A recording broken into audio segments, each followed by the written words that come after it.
itself is going to pay for it. Yep. Now, you agree that it seems to be an either or. Either you have an exemption for all of these alternate energy sources, or you have to for none. As you said, either you or I are attorneys. Right. That would be my reading. And then where I would go from there, I know some of you have probably seen it already, but the state issued a letter, if you will. It's not, Advisory opinion. yeah, actually it's not an advisory opinion. It's, I mean, they toned it down from there. Frequently asked questions. Yeah. Years ago, they used to do legal opinions, which again is still not a guarantee that it's going to go your way, but you know, it is well researched. And in that frequently asked questions, the language that they used, there are two things that I think hopefully would set a person to thinking when they read it. Under question, the answer to question 8, and again, I'm just snipping here. Principles of equal protection would clearly preclude a municipality from drawing arbitrary distinctions between similarly situated owners when setting their pilot agreements. They did then go on to say that that they may be able to let me look where it was there. That they may be able to set these differentiations between residential and other, or whatever. I mean, they don't say specifically what the differential is here. And when you look at what the county's resolution is, they made 3 groups, and they're not actually mutually exclusive. The groups don't even make any sense.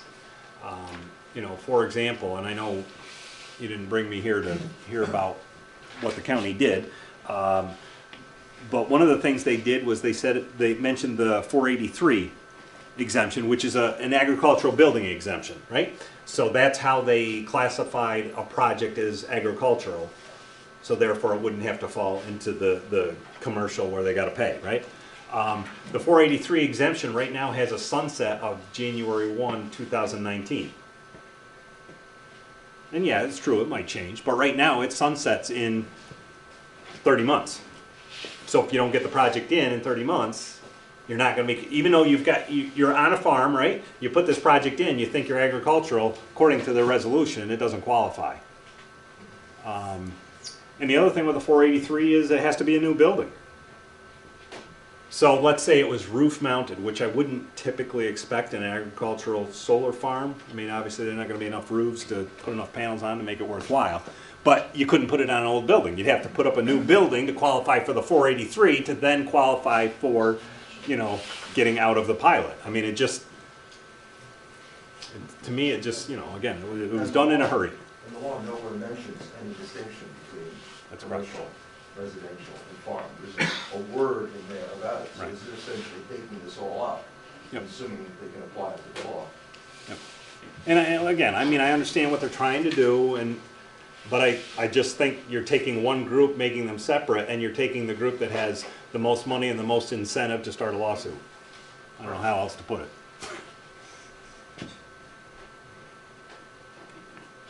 I would say that I'm suspicious of pilot agreements.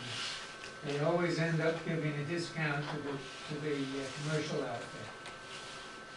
I'd rather not see them at all. That's, I mean, typically when you think of a pilot, that's what it is. It's supposedly incentive to, you know, big business. They're making money, they have to pay taxes. Right. Yep.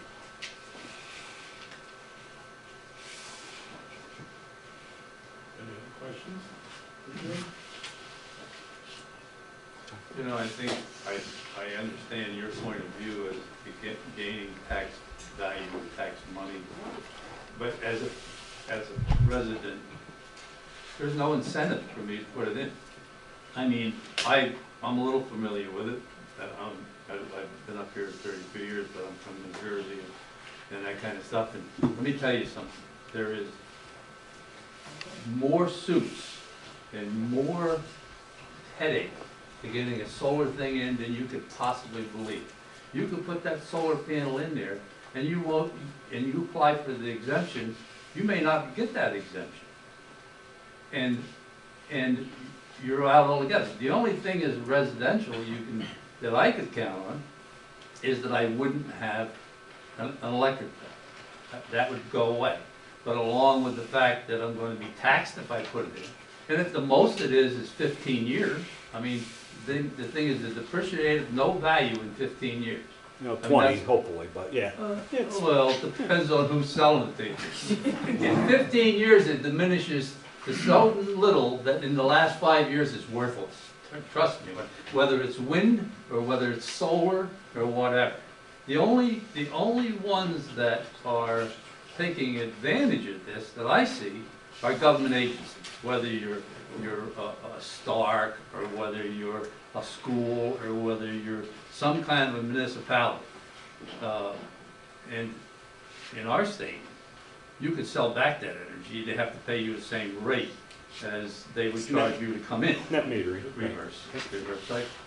But as a resident owner, there is no incentive for me to do that at this time, unless things get a lot better. But I haven't seen it.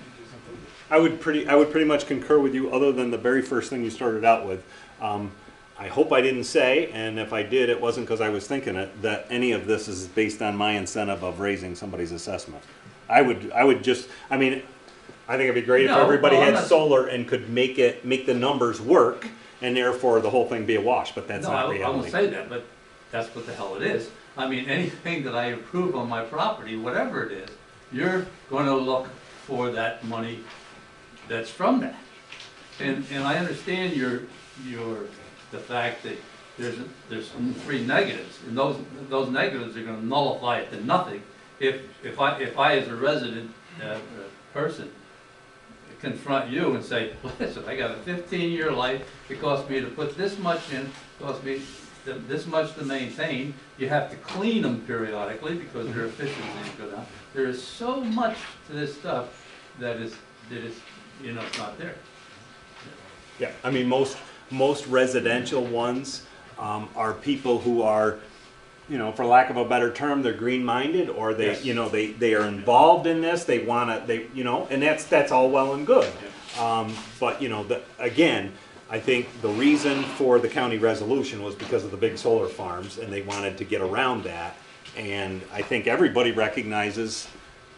Well, I shouldn't say everybody, but I think most of us here recognize that if a big solar farm comes in, I mean, I've had people express to me, who wants to live next to one. Everybody looks at it different. Some people, with the wind tower, some people like the aesthetics of it. Other people think it's horrible. Whatever. The fact is, if a big solar farm came in, I think most of us would expect that they would pay taxes. We on have a that. lot of those, right? Yeah. I mean, we have a lot of those, and they regulate those to some degree. First of all, they cannot refuse them. They have to just stay to code, whatever that is. They can refuse of the size. They have one right now that's, the application was for 40-acre farm. 40 acres of this is very intrusive. I mean, if you, like you say, if it was next door to your property, you would not want to do that. But so they put it to 20 acres. So the guy put 20 acres over here, and he put 20 acres over here. I mean, he got around, and he's hot, just there to sell it. That's all he's doing.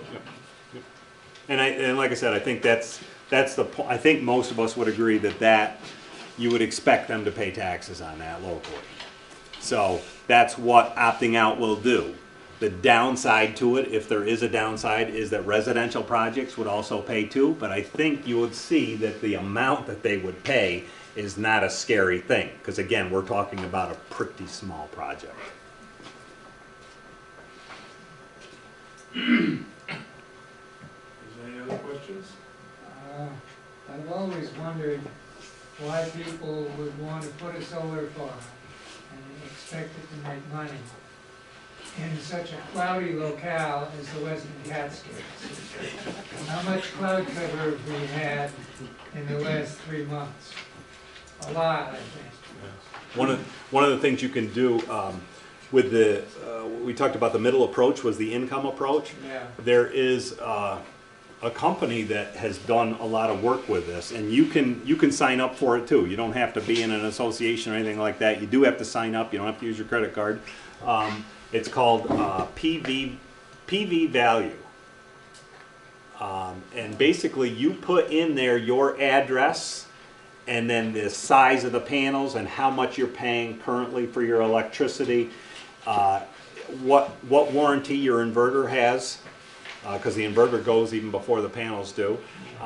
When you put that information in there, it'll give you a value, and one of the things that it asks you is what year of the scheme are you in. And if you just play around with that and you put in a different year, say, okay, this is a new project, you know, it's the first year, go in and put in that it's the 5th year, and as John mentions, I mean, the value just, I mean, you know, it just goes down very quickly. You don't need sun though for them to work. I mean, you'd be amazed at, even on a cloudy day, how well a solar panel works. It doesn't have to be total sun, as you would perceive the sun is gonna have to shine. I mean, it's been pretty warm and pretty nice here the last couple of months, and I would say you could generate more than enough. And you only need 3 hours a day or 4 hours a day to generate it if you're doing it in a DC conversion or something like that. It's not, that hard to say for this area. The technology is better. In fact, even with the hydronic, with the evacuated tubes now, those you can pull hot water. I mean, you'd be surprised how much hot water you can pull. But again, now you've got to have, you need storage and things like that. You know, depending on the size of your tank on your outdoor wood boiler, you probably could use that for your storage. But anyway, going above and beyond what you would ask. So, what I understand of the pilot program, this is something that gets developed before the solar farm or whatever would be able to be built, right? The pilot program has got to be agreed upon by the two parties before any building activity goes on again. Because otherwise it could go on forever. And if you don't come to agreement on a pilot program, quote unquote, you know, they could build it and go, and, you know, after 15 years, it says, no, we're just gonna shut down. And nothing ever did get paid. I mean, I don't know where there's a time frame, you know, on something like that. It's just like the community host agreement. You know, has that gotta be completed before any, quote, permit application or any building site, you know, development? Well, as I read it, that's up to the town. The town would write the law. Right. Yeah, but I think the host would have to insist on doing it that way, because That's what I'm- otherwise you would have lawsuits from here to hereafter. Right, I think if you like a use Challenging agreement, you have to the- have it in place. before anything Before they gets, commit, I I would would think so too, yeah. You know, I don't know for sure, that's why I'm, There, you know, it would make sense to be that way. Yeah, and obviously now you're pitting business against government, and no disrespect meant, but business typically moves a little bit faster than government. So now if they're coming in trying to get this project done and whatever regulation, you know, whatever we set up, you know, impedes them, is that now another reason for them to, you know, have us in litigation? Because, you know, we held, you know, we cost them 6 months worth of electricity, you know. I'm just trying to look at the downsides of this, but I think they're pretty realistic downsides, to be honest. So is there any more questions for Jim? Existing systems are not affected, but our south is a pre-existing. That's my understanding from what I read. Yes and no. I mean, technically, yes, but you have to, I believe you have to apply within a year of doing it to get the exemption, you know what I'm saying? And again, for most systems, and I mean, I'm sorry for picking you out, you know, in the crowd here, but for a passive system, in fact, if you read that NYSERDA thing, I mean, it's very difficult to determine the value contribution of the passive system. Because you have, in other words, if it's a heat system, for example, if it's a solar heat system, the house had to have a heat system, right, to be in upstate New York. I mean, that's just reality. You have to have a heat system. So the value increase of the system, if you put in a solar system, is not, you know, it's not the whole thing of the solar. It's not that, because you had to have a heat. What it in theory is the cost above and beyond what system it normally would have. To answer the question, I'm going someplace completely different. Any more questions for Jim? Just to scare people off from asking. Okay, well, I guess we thank you very much, Jim. Thank you for having me. Input.